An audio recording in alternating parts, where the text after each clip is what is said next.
कोल्हापुरात काँग्रेस पक्षाचे राष्ट्रीय अध्यक्ष मल्लिकार्जुन खरगे यांच्या शुद्धीकरणाचा निषेध. नरेंद्र मोदी आणि गृहमंत्री अमित शहा यांनी राजीनामा द्यावा.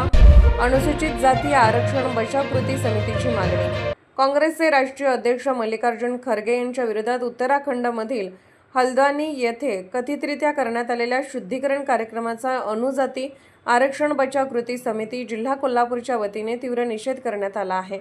या प्रकरणी संबंधितांवर तातडीने गुन्हे दाखल करावेत, अन्यथा पंतप्रधान नरेंद्र मोदी व केंद्रीय गृहमंत्री अमित शहा यांनी नैतिक जबाबदारी स्वीकारून राजीनामा द्यावा अशी मागणी समितीने कोल्हापूर जिल्हाधिकारी यांच्याकडे एका निवेदनाद्वारे केली आहे.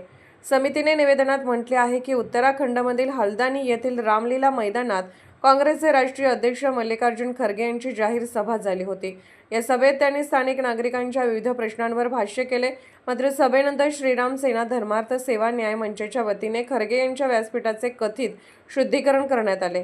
ही कृती संविधानाच्या तसेच सामाजिक समतेच्या तत्वाच्या विरोधात असल्याचे समितीने म्हटले आहे. भारतीय संविधानाने प्रत्येक नागरिकाला समानतेचा अधिकार दिला आहे.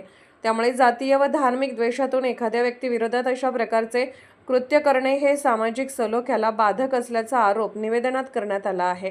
या घटनेची केंद्रीय गृह मंत्रालयाने चौकशी करून शुद्धीकरण कार्यक्रमात सहभागी असलेल्या संबंधितांवर अनुसूचित जाती जमाती अत्याचार प्रतिबंधक कायद्यानुसार योग्य ती कारवाई करावी अशी मागणी समितीने केली आहे. या प्रकरणात दोषींवर कारवाई न झाल्यास केंद्र सरकारच्या भूमिकेवरही प्रश्नचिन्ह उपस्थित होईल असा इशारा देण्यात आला आहे.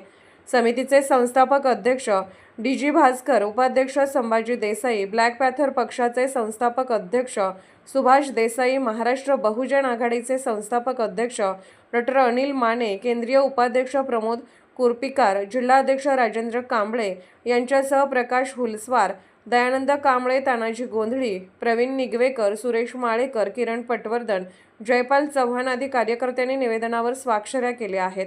कोल्हापूरहून दर्पण न्यूजसाठी अनिल पाटील.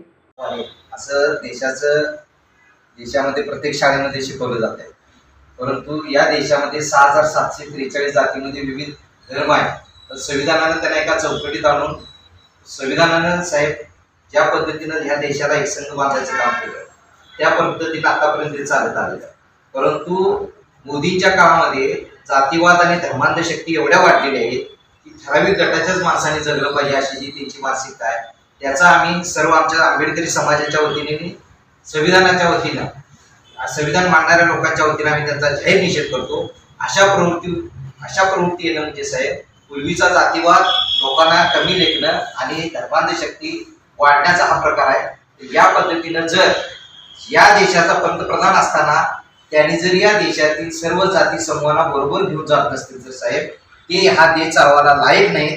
त्यामुळे त्यांनी नैतिकतेचा म्हणून नैतिक जबाबदारी म्हणून एकतर त्यांच्यावर कारवाई करावी, अन्यथा प्रधानमंत्री आणि गृहमंत्र्यांनी राजीनामा द्यावी अशी आमची मागणी. निर्भीड बेधडक बातमीसाठी दर्पण न्यूज चॅनलला लाईक करा, शेअर करा, सबस्क्राईब करा. मुख्य संपादक अभिजित रांजणे, दर्पण न्यूज.